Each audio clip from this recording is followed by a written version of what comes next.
திருச்செந்தூரில் இரு தரப்பினரிடையே ஏற்பட்ட மோதலில் 5 பேர் அரிவாளால் வெட்டப்பட்டு காயமடைந்தனர். இதனால் அப்பகுதியில் பதற்றம் நிலவுவதால் பாதுகாப்பு பணியில் போலீசார் ஈடுபட்டுள்ளனர்.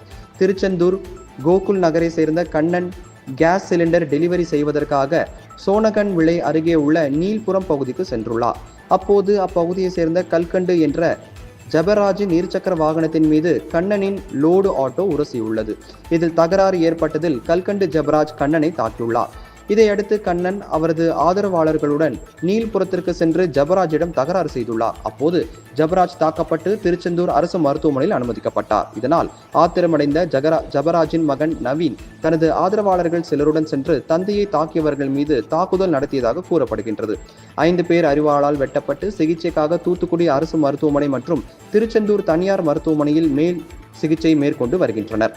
சம்பவ இடத்திற்கு ஏடிஎஸ்பி திபு, திருச்செந்தூர் டிஎஸ்பி மகேஷ்குமார், தாலுகா இன்ஸ்பெக்டர் இன்னோஸ் குமார் உள்ளிட்ட போலீசார் விரைந்து சென்று விசாரணை நடத்தி வருகின்றனர்.